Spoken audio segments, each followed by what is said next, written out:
Snow had been falling over the Highlands since dusk, turning the narrow roads into pale ribbons that seemed to vanish into silence.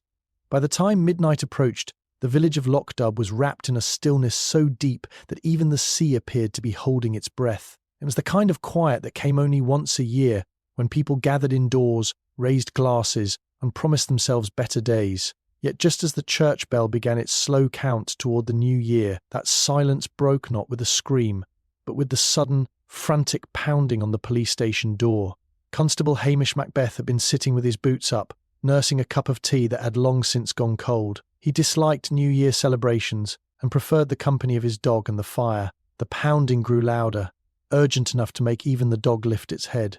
When Hamish opened the door, he found Mrs. Maclean standing there, her shawl thrown over her nightdress, snow clinging to her hair. "It's Mr. Calder," she gasped. "He's gone. Just gone." The name meant little at first. Calder had arrived in Lochdubh only weeks before, renting the old fisherman's cottage near the cliffs. A quiet man, polite, paid in cash. The villagers had been curious but not concerned. Yet Mrs. Maclean insisted something was wrong. She had gone to bring him a New Year pie, only to find his door locked from the inside, his lamp still burning and no sign of him anywhere. Hamish followed her through the snow. The cottage stood alone, the sea crashing below, its windows glowing faintly. The door was indeed locked. No footprints disturbed the fresh snow except Mrs. Maclean's. Hamish circled the cottage slowly, his lantern casting long shadows. Every window was latched. The chimney was too narrow for a man. The back faced a sheer drop to the rocks. Inside, after forcing the door, they found the room neat and warm. A table set for one, a chair pulled out, a clock ticking. Mr. Calder's coat hung on its peg, his boots by the hearth. On the table lay a single object that seemed absurdly out of place, a child's paper party horn, the kind blown at midnight. It was bright red, cheap, and new. Mrs. Maclean crossed herself. "He must have stepped out," she whispered. "In stocking feet," Hamish said quietly. They searched the cottage. No trapdoors, no hidden passages. The bedroom was untouched, the bed made. The windows showed no tampering. The snow outside remained smooth and unbroken. It was as if the man had dissolved into the air. Hamish returned to the table. The horn lay beside a glass of whisky, half drunk. He picked it up, turning it between his fingers. "Did he have visitors?" he asked. "No." "Never? Any enemies?" She shook her head. He was too ordinary. That, Hamish thought, was never true.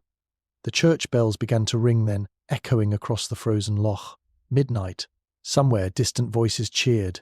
Hamish lifted the horn and blew it gently. Instead of the expected shrill sound, there was only a soft wheeze. He frowned and examined it again. The paper seemed thicker than it should be. Carefully he peeled back the seam. Inside, rolled tight, was a strip of paper. Mrs. Maclean leaned closer. "What is it?" Hamish did not answer at once. The note contained only numbers and a single word. Tonight. He looked toward the dark sea beyond the window, his expression sharpening. Whatever had happened here had not been random, and it had not yet ended. Somewhere, in the quiet of the new year, a plan was still unfolding, and the man who had vanished from a locked cottage might be either its victim or its architect. Hamish set the horn down with care. "Mrs. Maclean," he said calmly, already reaching for his coat, "I think we are about to have a very busy year." The bells were still echoing across Lochdubh when Hamish folded the narrow strip of paper and slipped it into his pocket. The numbers were written in a firm, deliberate hand 6 digits, separated into pairs. They did not look like a telephone number, nor a date, and yet the word beneath them tonight made their urgency unmistakable. Mrs. Maclean hovered in the doorway, wringing her hands. "What does it mean?" "It means," Hamish said mildly, pulling on his coat, "that Mr. Calder expected something to happen before the year turned, and he took care to hide it where only someone paying attention might find it. You think he's been taken?" Hamish glanced once more around the cottage. The fire had burned low but steady. The whisky glass had not been knocked over. There were no signs of struggle, no overturned furniture, no broken crockery. A man dragged unwillingly from a room left marks. Panic left disorder. This room was composed, almost staged. "No," Hamish said at last. "If he left quietly." They stepped outside. The snow lay pristine under the lantern light. Hamish crouched, running his fingers across its surface just beyond the threshold. Only 2 sets of prints. Mrs. Maclean's coming and going. No impressions leading away from the cottage. No disturbances near the windows. He straightened slowly and looked toward the cliff edge. Beyond the back of the cottage, The land sloped sharply before dropping to the rocks below. The tide was high, the sea churned black and restless. "Stay here," he told Mrs. McLean. He moved carefully around the side of the cottage, lantern held low. The wind had begun to rise, sweeping loose snow into delicate drifts along the edge of the path. Near the cliff, the snow thinned where the ground turned stony. Hamish knelt again. For a long moment he saw nothing. Then faintly he made out a shallow scuff no more than the slide of a heel where snow had failed to settle evenly. He followed it, step by step, until the marks ended at the very brink. Hamish did not lean over at once. He listened first to the sea, to the wind, to the distant shouts from the village welcoming the new year. Then he lowered himself carefully and peered down. The rocks below were slick and dark. The tide surged high enough to swallow much of the shoreline. If a man had fallen or Jumpedder would not easily be found tonight, but Hamish's gaze did not rest on the water. Instead it shifted slightly to the left, where a narrow path little more than a shepherd's track zigzagged down the cliff face. In summer, boys sometimes dared each other to climb it. In winter, it was nearly invisible, nearly. There, caught on a jutting stone halfway down, something pale fluttered in the wind. Hamish rose and returned to Mrs. McLean. "Fetch me a length of rope," he said calmly, "and a lantern that will not blow out." Her eyes widened. "You're not thinking of going down there?" "I am thinking," he replied, "that Mr. Calder did not vanish into thin air, and if he wished us to believe he had, he chose his night well." Within minutes, Hamish had secured the rope around the stout post by the cottage door. He tested its strength twice before beginning his descent. The cliff face was treacherous, but he moved with deliberate care, boots finding old footholds remembered from childhood. The pale object came into focus as he drew nearer. It was cloth torn from a shirt sleeve, perhaps nagged deliberately on the rock. He examined it closely without touching it. No blood, no signs of tearing by force. The fabric had been knotted before being caught. A marker. He looked downward. The path continued, narrow but passable, to a small ledge just above the tide linear ledge invisible from above, unless one knew precisely where to look. When Hamish reached it, he found footprints preserved where the overhang had shielded the snow, one set only, leading not toward the sea but along the ledge, toward a dark crevice in the cliff wall. The crevice was no natural crack. As he approached, he saw that stones had been stacked carefully to form a concealed opening. The tide crashed below, masking any sound that might have come from within. Hamish stood still, listening. From the darkness beyond the stones came the faintest echo metal striking rock, not the chaotic crash of falling debris, but the measured tap of deliberate work. The numbers in his pocket seemed suddenly less abstract. 6 digits, coordinates perhaps, or a combination. He removed one of the stones quietly and leaned closer to the opening. A dim glow flickered inside, not bright enough to be seen from the sea. Mr. Calder had not fallen. He was down here. And whatever he was doing in that hidden hollow of rock, he had intended it to happen precisely at midnight. Hamish drew a slow breath, every sense sharpened. Then, with deliberate care, he shifted another stone aside and prepared to step into the darkness where the missing man was very much alive, not, it seemed, alone. Hamish eased himself through the narrow opening, replacing the loose stones behind him as quietly as he could. The hollow within the cliff widened after a few steps, forming a low cavern that smelled of salt, damp earth, and oil. The dim glow came from a hurricane lamp set upon a crate. Its light threw long shadows across the rough walls, and the steady tapping sound stopped the moment his boots touched the ground. For a second there was only silence. Then a man's voice, calm but alert, came from the darkness. "You took your time, Constable." Hamish did not startle.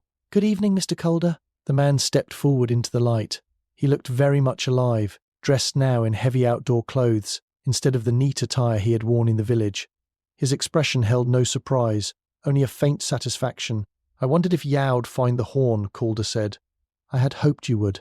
"Most folk," Hamish replied mildly, "do not go to such trouble unless they want to be found." Calder smiled faintly but did not answer.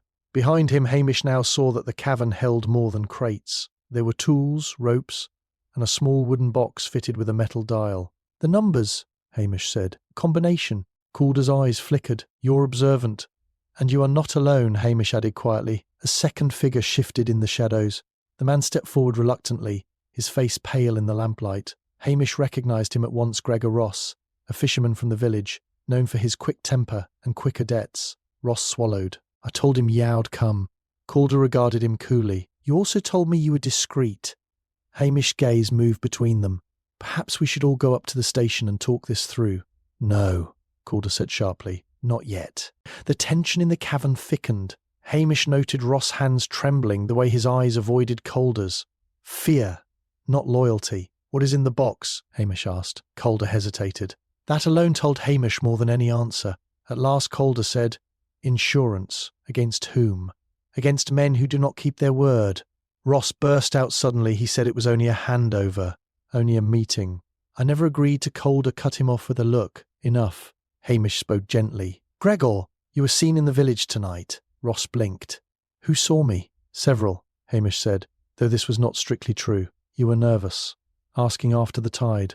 Ross' shoulders sagged. I had to. They told me midnight. They told me it had to be tonight. They? Hamish repeated.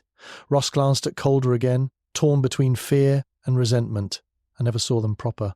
Letters, instructions, money in advance. Calder's calm began to crack. You fool. So you were following orders too? Hamish said, studying him. Calder did not answer. Hamish stepped closer to the crate and the metal box. And the locked cottage? The vanishing act? That was for their benefit as much as anyone else's. You wish to appear missing? Yes, Calder said finally. If they thought me gone, they would come looking. And I would be ready. Ready to do what? Calder's voice dropped. To ensure they never use this again. Hamish looked at the box more closely. The dial was scratched from frequent use. The wood reinforced with iron. Whatever lay inside, it was valuable enough to draw men to a hidden cave in the middle of a winter night. Ross spoke again, voice shaking. They said they'd kill me if I didn't help. Said they knew about my debts. My sister. I only had to bring the boat and wait. The boat, Hamish said. Where? Below the ledge. Tied under the rocks. Hamish nodded slowly. So someone was meant to arrive by sea. Yes, and they have not yet come. As if summoned by his words, a distant sound reached them through the roar of the tide, the low, steady thrum of an engine cutting through water. Ross went white. Calder's jaw tightened. Hamish felt the shift in the air, the sense of a trap about to spring. He met Calder's gaze. You wanted witnesses, he said quietly. That is why you lured me here. Calder gave a thin smile. I wanted someone honest, someone who would listen before judging. And now? Now, Calder said, turning toward the cave entrance as the engine sound grew louder, we shall see who arrives to claim what is hidden in this box and why they were willing to kill to keep it secret. How long have you been in Lochdubh, Mr. Calder? Hamish asked suddenly, his voice steady despite the growing tension in the cave. Calder turned toward him with faint impatience. Long enough, he replied. Long enough to learn who can be trusted. Hamish gave a small, thoughtful nod, as though the answer satisfied him, though in truth it only deepened his suspicion. Men who spoke like that usually meant the opposite. He shifted his attention to Ross, whose fear had not lessened. And you, Gregor, Hamish said gently. How long have you known Mr. Calder? Ross swallowed. Only a few weeks, since he came. He offered money. Easy money, his voice cracked. I didn't ask questions. You asked enough, Calder said coldly. Hamish watched them both, letting the silence work. Outside the sea pounded, but no one entered yet. That meant the visitors were cautious, or watching. Money for what? Hamish asked. Ross hesitated, then spoke quickly, as though words might save him. For the boat, for bringing supplies, for passing messages. I never knew what was in them. Calder gave a humourless smile. That is true. He knew very little. Yet enough to be useful, Hamish said. He began to walk slowly around the cavern, studying the crates, the ropes, the careful preparations. You chose Ross because of his debts, because fear makes a man obedient. Ross flinched. And the letters, Hamish continued, came from someone who knew the village as well, someone who knew which man could be pushed. Calder said nothing, but his silence confirmed it. And you, Hamish said, turning back, came here not to hide, but to draw them out. Which means this is not about money alone. Calder's jaw tightened. No. Revenge, then. Partly. Ross looked between them in confusion. What revenge? You never told me anything about revenge. Calder ignored him. Hamish watched the flicker of anger in the man's eyes. Anger not just at the unseen enemy but at something older. They betrayed you, Hamish said quietly. Took something. Or someone. For the first time, Calder's composure cracked. They destroyed my life, he said. Years ago. Smuggling, blackmail, corruption. They used people, ruined families. I was one of them once, until I tried to leave. Ross stared. You were with them? Yes, Calder said flatly. And I know how they think. Hamish nodded slowly. The pieces began to move in his mind. So this box, he said, glancing at the metal dial, is leverage. something they value more than silence. Calder did not deny it. But if they value it, Hamish went on, why involve Ross at all? Why risk so much? Because they were already here, Calder said, hidden in plain sight. Watching me from the moment I arrived. Ross shook his head. No, that's not true. I never saw you were never meant to, Calder cut in. You were only bait. Ross staggered back, horror dawning. You used me. You are already being used, Calder replied. Hamish considered this. And the village, he said. You chose Lochdubh because it is small, quiet, but also because someone here is connected to them. Calder met his gaze. Yes, who? Before Calder could answer, a voice came from the cave entrance, smooth and almost amused. That, Mr. Macbeth, is the correct question. All three men turned. A tall figure stepped through the opening, followed by another. Their faces were shadowed, but their confidence was unmistakable. The leader spoke again. You see, Calder, this is why I warned you. Bringing a policeman complicates matters. Ross' breath hitched. Calder's hands clenched. Hamish felt the web tighten around them all. Greed had brought Ross. Fear had kept him silent. Revenge had driven Calder. But whoever these men were, they had patience and a deeper hold on the truth than any of them yet understood. And as Hamish studied the newcomer's voice, the faint familiarity of it stirred uneasily in his mind, as though the answer had been close all along, hidden not in the darkness of the cave, but somewhere much nearer to home. The tall man stepped fully into the lamplight, and the moment his face became clear, a cold recognition passed through Hamish. It was not shock, but a quiet confirmation of the unease that had been growing in his mind. "Good evening, Sergeant Mac Ray," Hamish said calmly. The second man behind him shifted, but Mac Ray only smiled faintly, as though greeting an old acquaintance at a village gathering instead of in a hidden cave on a storm-lashed night. "I wondered how long it would take you," Mac Ray said. "You always were observant." Calder gave a bitter laugh. "You see, Constable? Hidden in plain sight." Ross stared in disbelief. "But you've been here for years. You know everyone." "That," Mac Ray replied smoothly, "is precisely why I am useful." The air in the cavern seemed to tighten. Mac Ray's eyes moved to the metal box. "You have caused considerable inconvenience, Calder. This little performance ends now." Hamish spoke before Calder could. "You have no authority here tonight, Sergeant.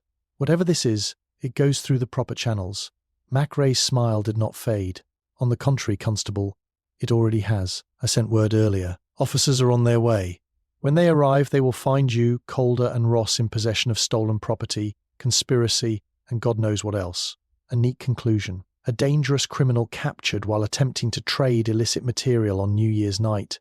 Ross went white. "No, you said you'd protect me." Mac Ray glanced at him with mild distaste. "You were never important." Calder's voice was low with fury. "You murdered men for this. Destroyed families." "I maintained order," Mac Ray replied. "The world is not as simple as you wish it to be." The sound of boots and voices drifted faintly from above the cliff. The authorities were indeed coming. Hamish felt the urgency sharpen. If Mac Ray controlled the narrative, the truth would be buried as surely as the cave itself. "Open the box," Hamish said suddenly. All eyes turned to him. Calder hesitated. "You do not know what you are asking." "I know enough," Hamish said. "If this ends tonight, it ends with truth, not silence." Mac Ray's gaze hardened. "Do not be foolish." But Calder, after a moment, nodded. His fingers moved over the dial, entering the numbers from the hidden note. The lock clicked. Inside lay documents, photographs, and a small ledger. Hamish stepped closer, scanning the pages. Names, dates, payments, shipments, evidence of smuggling routes along the coast stretching back years, and among the names were officials, businessmen, and officers. Mac Ray's composure faltered for the first time. "Close it," he said sharply. Too late. The approaching voices were clearer now. Lantern light flickered beyond the stones. Hamish raised the ledger slightly so the others could see. "It appears," he said mildly, "that this case is larger than any one man." Moments later, officers entered the cave. Confusion followed, then rapid arrests. Mac Ray protested, but the weight of the evidence forced their hands. Calder and Ross were also taken, though Calder went quietly, his expression grim but satisfied. By dawn the story had spread. A corrupt officer exposed. A smuggling ring uncovered. Newspapers would call it a triumph. The authorities, eager to restore public faith, moved quickly. Statements were made, charges prepared. Mac Ray was suspended, then formally accused. Calder was praised for his cooperation. Ross pitied. It was on the surface a perfect resolution. Yet as Hamish stood on the shore later that morning, watching the grey sea settle after the storm, unease remained. Something had been too easy, too convenient. Macrae had stepped forward with remarkable confidence, as though expecting the outcome, and the ledger, though damning, seemed incomplete. Several pages had been torn out. Mrs. McLean approached quietly. "It's over then?" Hamish did not answer at once. His gaze drifted to the fishing boats rocking in the harbour, to the people beginning their ordinary day. "No," he said finally. "It is only what someone wanted us to see." He reached into his coat and drew out one of the photographs he had taken before the arrests. It showed a shipment record with a signature partially visible where the page had been torn. The ink was fresh. Whoever truly controlled the operation had expected Macrae to fall, and now, believing the danger gone, they would move again. Hamish folded the photograph slowly. Somewhere in Lochdubh, someone had already begun their next step, waiting for the right moment while everyone else celebrated a victory that was not real at all. Hamish stood for a long time by the harbour, the cold wind cutting through his coat, while the village slowly returned to its ordinary rhythm. The bells, the cheers, the night's tension, all of it, already felt distant. Yet the unease in his mind refused to settle. He looked again at the torn photograph. The partial signature nagged at him. It was not just that the ink was fresh, it was the shape of the letters. Familiar, but not in any obvious way. Later that morning, Constable Hamish Macbeth sat in the small police office, the ledger spread across his desk. The official version of events had already begun to harden. Macrae had been the leader, Calder the whistleblower, Ross the frightened accomplice. It was tidy, too tidy. Hamish traced the entries with his finger, pausing at the shipments that had passed through the coast years earlier. Some routes were no longer used. Some names belonged to men long dead or retired. But a few appeared again and again, carefully spaced, as though the writer feared patterns. One date stopped him, 10 years ago. A winter storm, a lost fishing boat. Hamish leaned back slowly. The memory surfaced. A case dismissed as tragedy. A small vessel gone down near the cliffs. 3 men drowned. The investigation had been brief. The sea, they said, had taken them. No foul play suspected. He rose and went to the old filing cabinet. Dust lay thick on the drawers. He searched until he found the folder, yellowed and thin. The names stared up at him.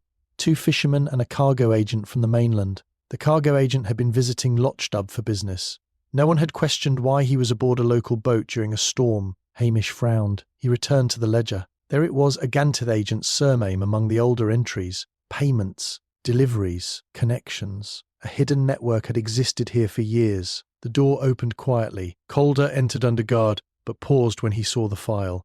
"You found it," he said. "You knew," Hamish replied. "Yes, but I did not know how deep it ran." Hamish studied him. "You said they destroyed your life. Was it this?" Calder nodded. "My brother was on that boat. He discovered what they were moving. He planned to expose them. The storm was no accident." Hamish felt the cold certainty settle, and Macrae covered it. "Not alone," Calder said. "He was only one piece. Ross, brought in moments later, looked confused. What does any of this mean? It's finished, isn't it?" "No," Hamish said quietly, "because the agent who died did not die." Both men stared at him. Hamish placed the file on the desk. His body was never recovered, only the boat. Calder's eyes widened slowly. "You think he survived?" "I think," Hamish said, "he became something else. Someone who could continue the operation without suspicion." Ross shook his head. "But who? We'd know." "Would we?" Hamish asked. "He would need a new name. A quiet life. Trust. Access to boats, shipments, information." The partial signature in the photograph came back to him. The familiar shape. Not from the ledger. From village records. A memory Sturridge Suppley's ordered for the harbour. Fuel deliveries. Quiet paperwork. Always correct. Always helpful. Hamish's gaze moved toward the window overlooking the pier. A figure stood there now, speaking calmly with officers, offering assistance, answering questions with ease. A man everyone trusted. A man who had lived among them for years. Calder followed his gaze. His breath caught.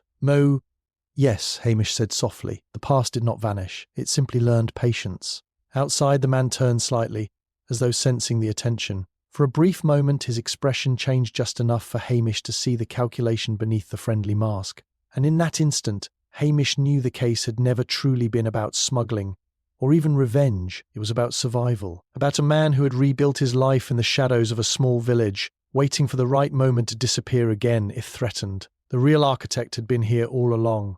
And now that the first layer of protection had fallen, he would act. Hamish returned to the cave that evening, the tide low and the wind biting harder than it had the night before. He carried nothing but a small satchel, a notebook, and a flask of tea. The official investigation was moving forward at a brisk pace, but the ledger, the torn photograph, and the persistent memory of that familiar signature gnawed at him. The case now hinged not on what was visible, but on what remained hidden, the subtle cracks, the half-truths that even the cleverest criminal left behind. He positioned himself near the pier, where the man he suspected had long blended seamlessly with the village. Everyone called him Mr. Lawson, a kind and helpful figure in the harbour, always cheerful, always ready to lend advice on fuel deliveries, tides, or boat repairs.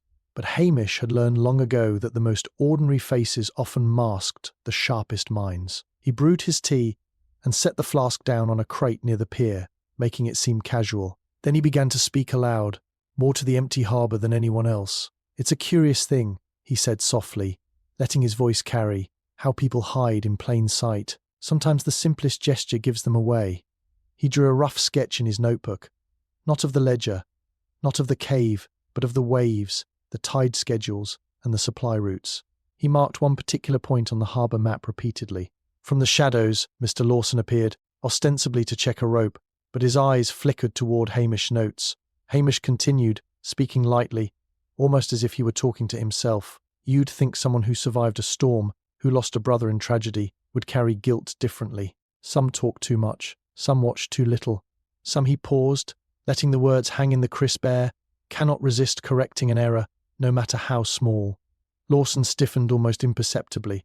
Hamish caught it. He smiled faintly and drew a crude wave on the paper, placing a small X on a dock, then drew a ship beside it, incorrectly oriented as if to mislead. "A vessel misplaced," he murmured. "It does not matter much to most, but some notice. Some will lean in to fix it." For the briefest second, Lawson's expression betrayed him. His hand twitched toward the crate, as if to straighten the page or point out the error. But he stopped, swallowing, and forced a polite smile. "Ah, you're working on some sketch of the harbour?" he asked. "Very clever." Hamish nodded. "I suppose it is, though sometimes cleverness draws attention, especially from those who know the harbour better than anyone." Lawson laughed, a little too quickly, a little too sharply. "I've lived here all my life. Surely no sketch could surprise me." "Maybe not," Hamish said softly, closing his notebook. "But sometimes even a lifelong resident notices the wrong thing, and in doing so, reveals what they ought to hide." His gaze met Lawson's directly. "And sometimes, the smallest impulse of desire to correct an error, to assert knowledge, it tells me more than any confession." The man's smile faltered just slightly, and Hamish recognised it immediately. Not fear, not guilt in the conventional sense. Recognition that the game was being played on a level he had not fully controlled. That subtle twitch, the fleeting glance at the X, confirmed what Hamish had suspected all along. Lawson knew more than he admitted, and despite years of careful planning, he had reacted instinctively. Hamish tipped his head, nodding faintly. Curious indeed, he sipped his tea, letting the moment stretch. The wind carried the sound of waves, the cries of gulls, the distant village bells marking the slow passage of time. Lawson lingered nearby, polite, friendly, but Hamish knew that behind that mask, the tension was mounting. The unconventional clue, the seemingly trivial misplacement of a ship on a sketch, had done its work. It had pried open the first hint of the true man beneath the calm exterior. And for Hamish, that single fleeting reaction was enough to guide the next move, enough to know that the real danger had not yet revealed itself, but had already left its fingerprints in the smallest, most delicate of gestures. Would Hamish return to the police office the next morning with a sense of cautious optimism? The ledger, the photograph, the ledger entries he had traced all pointed toward Lawson, and now, with the subtle reaction at the pier, he felt the first tangible thread of certainty. He spread the files carefully across the desk, arranging names, dates, and the old cargo routes in neat lines. If he could just connect Lawson to the earlier incidents, the case would finally take shape. But as he reached for the ledger to recheck a series of entries, he froze. The metal box that Calder had retrieved the night before Eighth One, containing the documents and photographs, was gone. Only the faint scuff of its crate remained on the floor. Hamish's heart sank.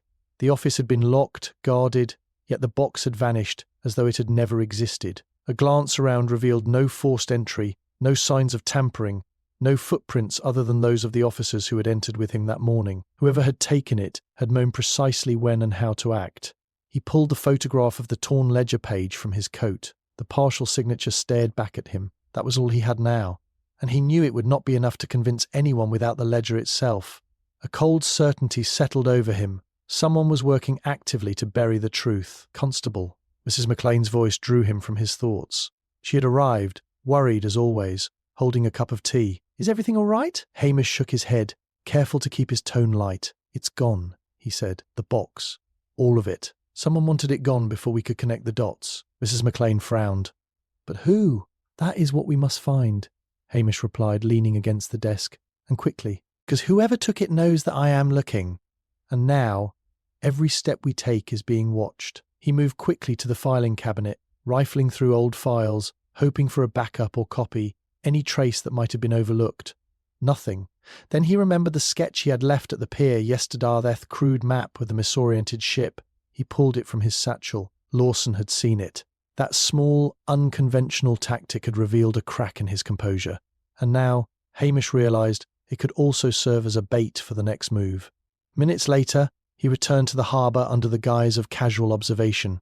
He positioned himself near the pier, where Lawson had been assisting with morning tasks. Hamish pretended to be absorbed in the water and the boats, letting the sketch sit on a crate beside him.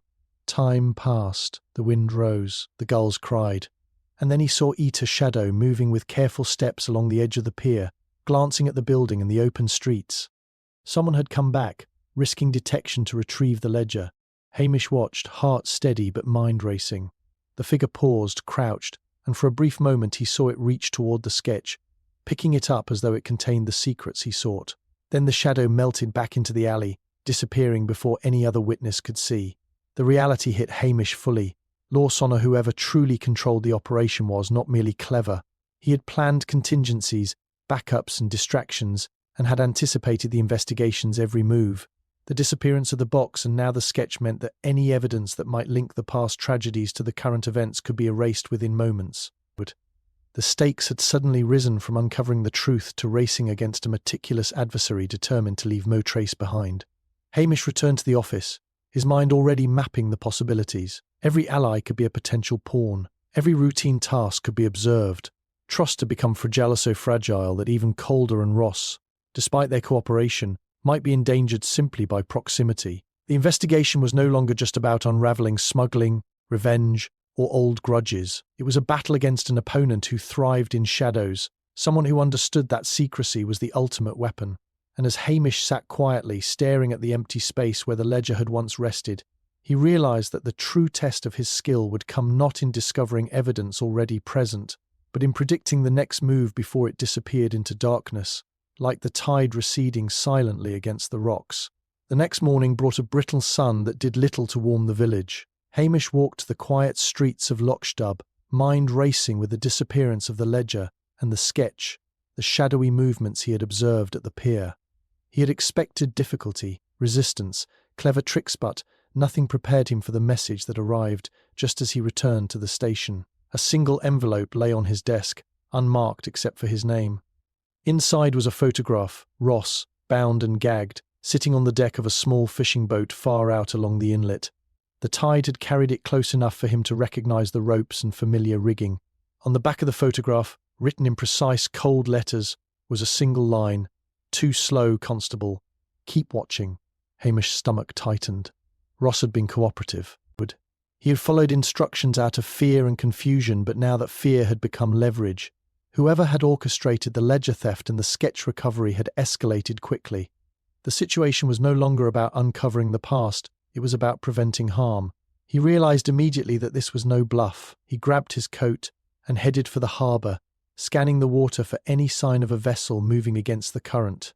The morning was misty, making the sea and sky blend into a uniform grey. Along the edge, a lone boat bobbed in shallow water, seemingly abandoned but not quite. Hamish's instincts sharpened. He approached carefully, lantern in hand, noting footprints along the damp sand leading toward a narrow inlet between the cliffs. The tide was rising, leaving only minutes to act. Hamish followed the tracks to the inlet, where the boat sat half hidden among rocks. As he drew closer, the rope securing Ross became visible, taut and cruel. The man struggled, eyes wide with panic, but not yet injured. Hamish's heart sank. These was far more dangerous than a simple kidnapping.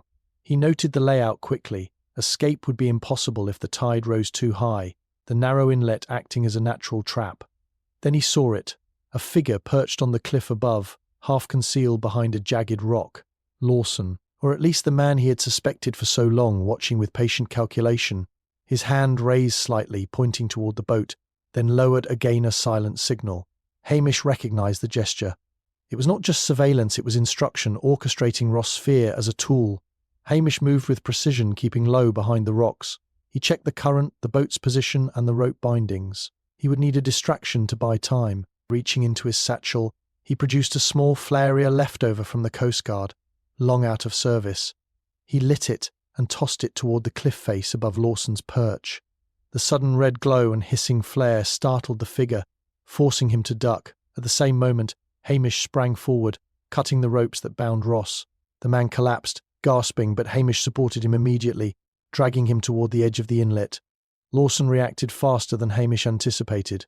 He leaped from the rocks toward the edge, attempting to intercept, but Hamish, prepared for the movement, grabbed a loose net lying on the shore.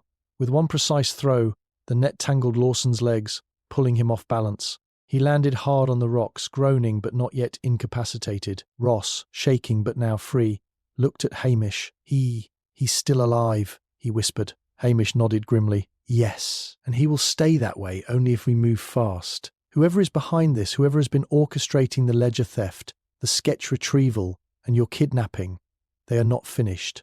They think they are always one step ahead, but from this point on, Constable, he said, tightening his grip on Ross as they climbed toward higher ground, we stop reacting. We start anticipating. Above them, Lawson struggled to rise, his face contorted with rage and calculation. The sharp twist of events, Ross' abduction, the missing evidence, the sudden attack had confirmed it.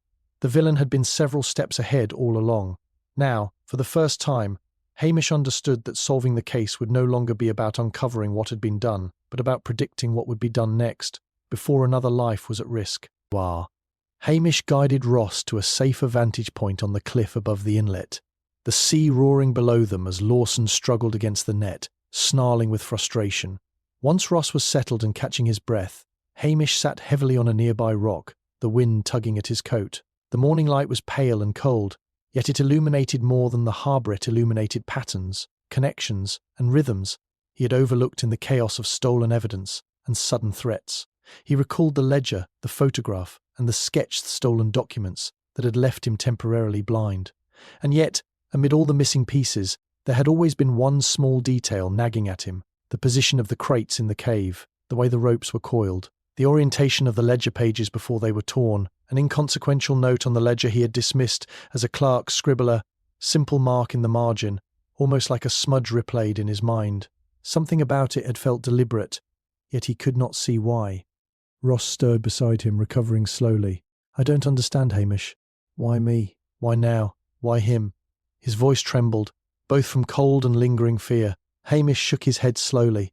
Not why you, Ross. That much is clear. You were simply in the wronger, perhaps the right place at the right moment to reveal the pattern. He pulled out his notebook and began to sketch the harbour, the cliffs and the cave again, labelling the locations of the boat, the ledger, the sketch, and the rope lines.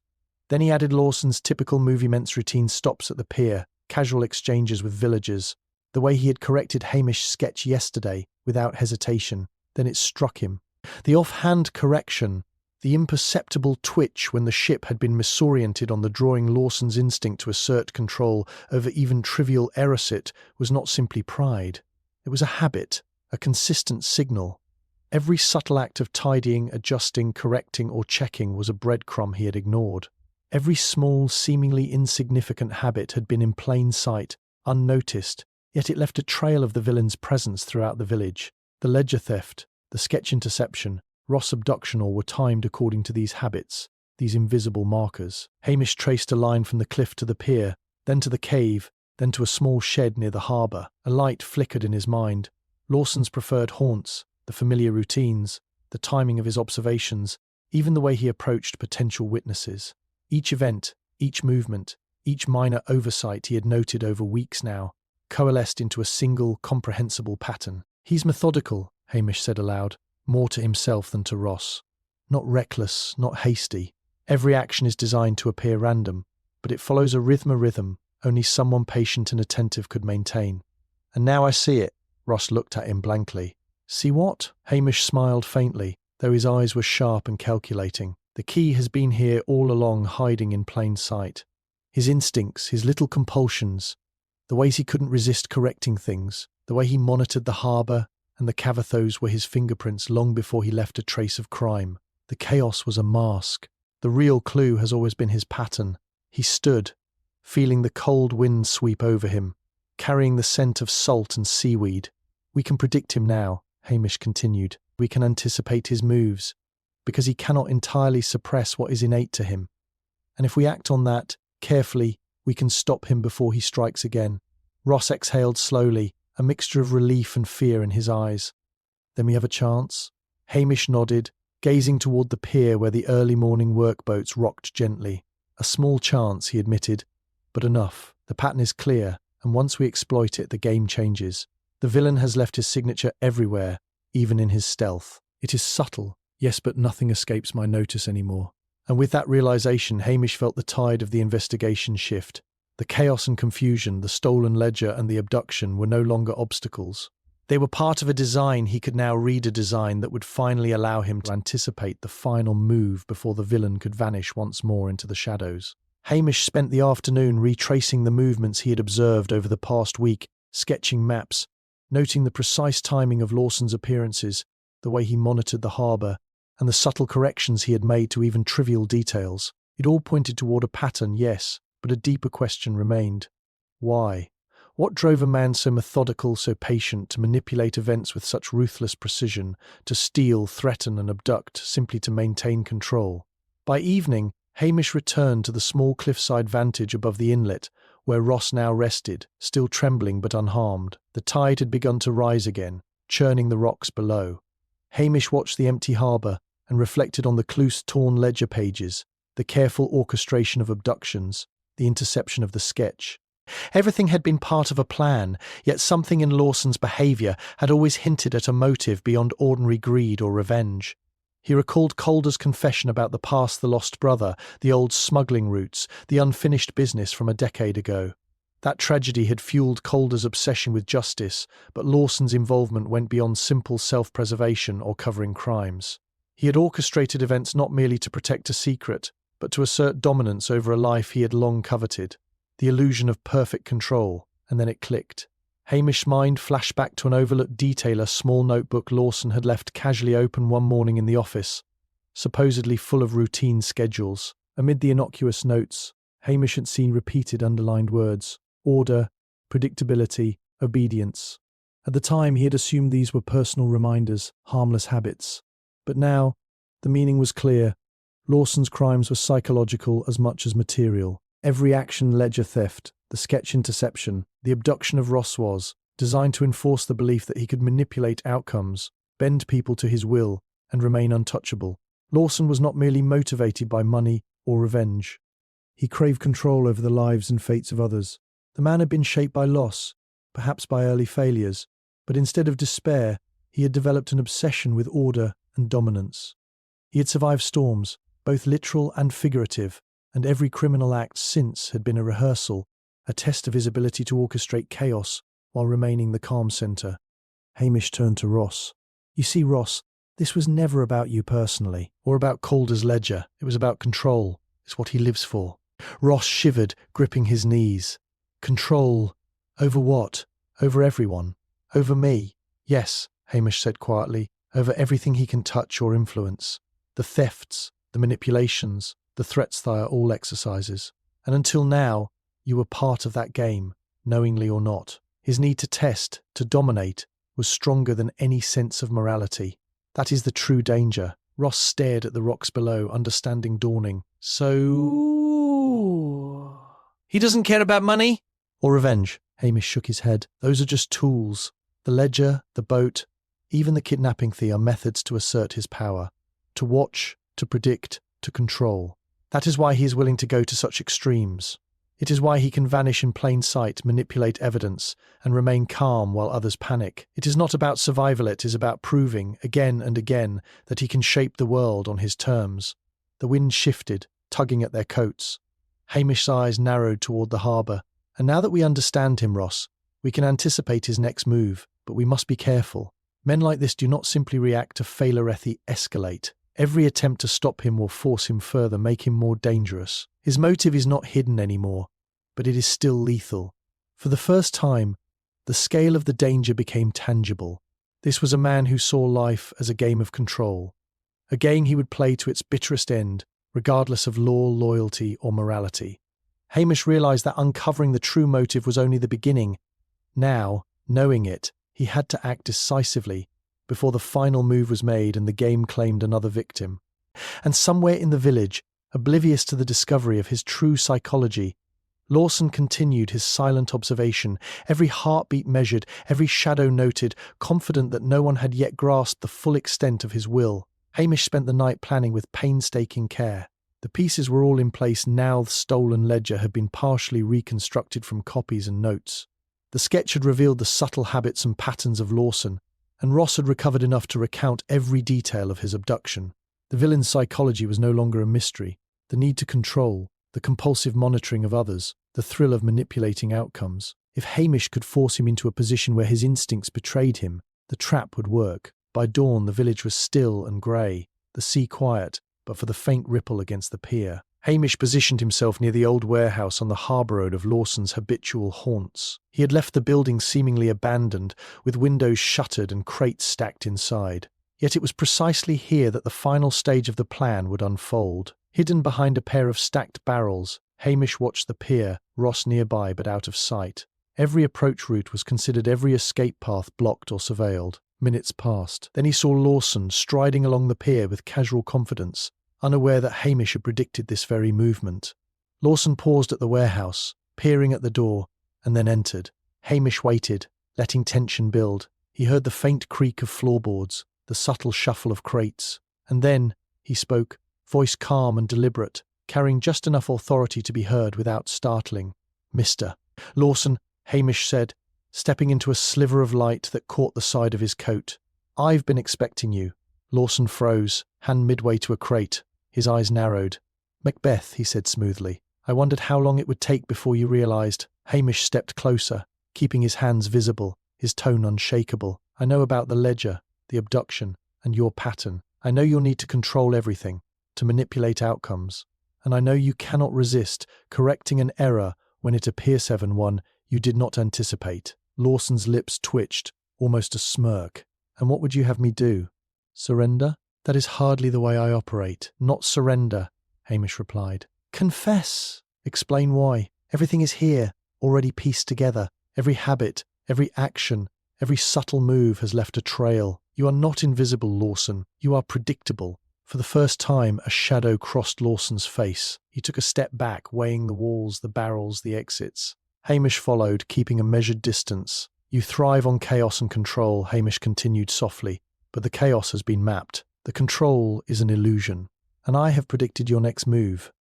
Lawson's eyes flicked to a window above, then to a side door, calculating escape routes. "Clever," he admitted.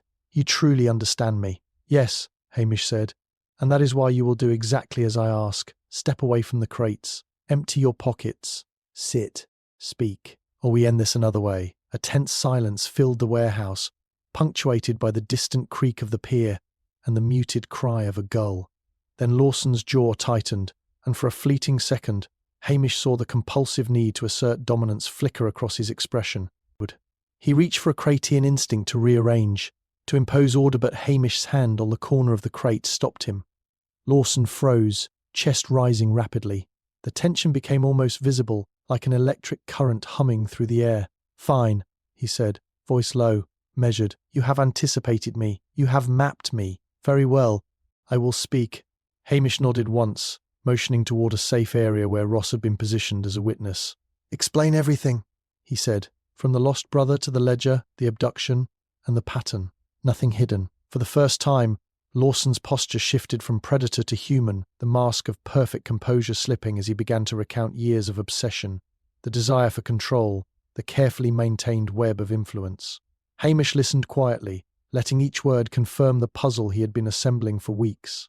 And when Lawson finally paused, exhausted and defeated, Hamish knew the game had ended. The trap had worked not through force, but through careful anticipation of the man's psychology. The villain's last desperate move had been drawn out, predictable, and contained. The chaos that had haunted Lochdubh was at last constrained, the true motives revealed, and the final confrontation complete. As Lawson was led away under guard, Hamish stood silently on the pier, watching him vanish into the waiting police boat. Relief should have been simple, but an uneasy thought gnawed at the edge of his mind. Ross had returned to Calder's side, shaken but safe, and the ledger constructed as much as possible was finally back in their hands. The village seemed to exhale with a collective sigh, trusting that the nightmare had ended. Yet Hamish's instincts, honed by years of observing human nature in all its quiet perversity, refused to let him accept closure too quickly. He retraced the steps of the investigation in his mind, piecing together patterns, habits, and motives. There was something he had overlooked or perhaps dismissed as irrelevant. The missing ledger pages, the sketches, Lawson's compulsions, they all fit neatly now, but the lingering sense of misdirection persisted. Someone had orchestrated these events with precision, but could it have been just Lawson? Hamish's eyes swept the pier, scanning every shadow, every line of sight, every boat bobbing in the grey light. Something subtle, previously dismissed, struck him. A notation in the ledger that did not belong to Lawson's handwriting, a single symbol. A flourish in the margin, almost invisible. Hamish felt the cold thrill of realization. He called Ross and Calder over, crouching beside the ledger. "Look here," he said, pointing to the faint symbol. Lawson may have been the operative, the one executing the manipulations, but this mark, it's someone else, someone who orchestrated the entire network from behind the scenes. Ross squinted. "You mean, there's another person?" "Yes," Hamish said quietly, eyes narrowing. "A mastermind. Someone with knowledge of the ledger, of the roots, someone capable of predicting Lawson's habits and exploiting them." Lawson was not working alone, he was a pawn in a much larger game. Calder's brow furrowed. But who could it be? Who else had access? Hamish shook his head, thinking back over the village faces he had passed countless times. Trusted villagers, merchants, officials. Then he remembered something, a small, almost forgettable detail. The harbour master, Mr. Gillespie, who had ostensibly assisted the authorities, had been quietly present whenever Lawson had made his movements. Always cheerful, always cooperative, always slightly too informed about schedules and shipments. Hamish had dismissed it as routine diligence, but now it made sense. Gillespie's casual questions, his subtle guidance, even his readiness to point the police toward false leads, all part of a carefully constructed layer above Lawson. Hamish's gaze swept the pier again, catching Gillespie inspecting the ropes on a docked vessel. The man's posture was relaxed, almost casual, but the faintest twitch in his fingers betrayed him an unconscious repetition of the controlling gestures Lawson had exhibited. The mentor reflected in the pupil. He motioned for Ross and Calder to stay low and approached quietly. "It's him," he murmured. All along, the true architect has been guiding Lawson's moves, predicting the investigation, and manipulating outcomes without ever revealing himself. This explains the missing ledger pages, the abduction, even the theft of the sketch. Lawson carried out the visible crimes, but Gillespie controlled the strings. By now, Gillespie had glanced up, catching Hamish's eye. For a moment, a shadow of recognition passed across his face, and then he smiled faintly, almost amused. "So, Constable Macbeth," he said in a tone too smooth to be innocent, "you've finally noticed me." Hamish's pulse quickened, but his composure remained. "Yes," he said evenly, keeping his hand near the edge of the ledger. "And now it is your turn to explain. Why manipulate Lawson? Why orchestrate all of this? Who else is involved?" Gillespie's smile widened, calculating. "Oh, Hamish," he said softly, "you've uncovered only part of the picture. Lawson was predictable, yes, but you think that makes this the end? The ledger, the abduction, the patents were just the opening act. The real game begins when you realise how deep my influence goes. And by then, it may be too late." Hamish felt the cold twist of anticipation. The entire case had just shifted beneath his feet. What had seemed resolved, the capture of Lawson, the recovery of the ledger, the restoration of order, was merely the prelude to a far greater, more intricate plan. He realised that the mastermind had been several steps ahead all along, and the final confrontation was far from over. The genius of the game, the hidden motives, the next movie lay before him, waiting to test his skills once more. For the first time since the investigation began, Hamish understood the full stakes. The visible villain was contained, yes, but the invisible hand orchestrating everything remained free, patient, and deadly. And if he miscalculated now, Lochdubh might yet witness a tragedy more complete than any he had already faced. Hamish kept his eyes fixed on Gillespie as the man's calm demeanour gave little away, but the subtle synesthetic twitching of fingers, the careful spacing between his words spoke volumes to the trained eye. Every habit, every gesture, every minor correction over the past weeks now made sense. Gillespie had been the architect behind everything. Lawson's careful execution, the ledger theft, the abduction of Ross, the subtle manipulations of evidence. The true motive, Hamish realised, was far more intricate than any ordinary crime. It was control, domination, and the thrill of watching an entire investigation unfold according to his designs. "Everything," Hamish said quietly, "has pointed to you, Gillespie. The ledger, the sketch, the abduction thief were all calculated to mislead. Lawson was predictable, yes, but only because you shaped him, trained him with the rhythm of your routines, the habits you modelled. Every time a crate was misplaced, a rope incorrectly coiled, a route adjusted, you were watching, and every misstep Lawson made, every instinctive correction left a trail that only someone paying attention could follow." Gillespie's eyes gleamed faintly with admiration. "You see it, don't you? Every move, every reaction, it was a game. And even now, you are enjoying the thrill." "Yes," Hamish admitted, calm but resolute. "I enjoy the clarity of understanding. And now, the game ends. I know your patterns, your timing, your compulsions. You've been meticulous but not infallible. And even the most careful manipulator leaves fingerprints in ways they cannot resist." He gestured toward Ross, who had emerged from cover, pale but steady. "You underestimated them both, Lawson by executing blindly, and the village by trusting appearances. And that, Gillespie, is your downfall." For a tense moment, Gillespie studied Hamish, calculating the next move. Then, in an almost imperceptible gesture, he reached for a side door, a subtle attempt to vanish into the shadows of the warehouse. Hamish moved with quiet precision, intercepting him before he could escape. "It ends here," he said, voice steady. "No more running, no more hiding." The moment stretched, charged with the weight of revelation and anticipation. Gillespie paused, then smiled thinly, acknowledging the inevitability. He raised his hands, stepping back as officers who had been stationed quietly outside converged, securing the building. Hamish watched the arrest carefully, noting Gillespie's measured movements, the way he adjusted the cuffs without protest, the same careful grace he had exercised in orchestrating the chaos. Once Gillespie was taken into custody, Hamish gathered Ross and Calder.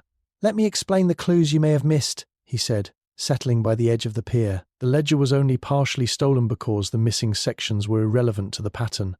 The sketch interception wasn't just theft. It was a test of instinct. Lawson's reaction to the misoriented ship confirmed his compulsions. And the abduction of Ross? A lesson in control and obedience? A probe to see if anyone would anticipate the move. Gillespie designed all of this to test both his pawn and the investigators. Everything that seemed random, trivial, or misleading was intentional. A breadcrumb leading to the real mastermind. And now, we finally see the full picture. Ross exhaled, still pale but steady. "So it's really over? For now?" Hamish said, eyes scanning the pier, the village beyond, and the rising tide. "Gillespie is in custody. Lawson too. The web is dismantled. Justice has been served." He paused, then added, a hint of caution in his tone. "But men like Gillespie leave marks beyond their physical presence. He's clever enough that even in confinement, his influence lingers. The patterns he created, the habits he modelled, the chaos he orchestrated cannot be erased entirely. That is the unsettling truth. The game is over, but the shadow remains." Calder nodded slowly, understanding the nuance. "So we have closure, but not peace." "Precisely," Hamish said. "Justice has been delivered, yet the lessons remain. And that is why, no matter how careful you are, one must always watch for the patterns hiding in plain sight, habits, the instincts, the subtle signals. That is how a detective stays one step ahead, and that is how we caught Gillespie in the end." He stood, letting the wind tug at his coat, eyes sweeping the harbour one last time.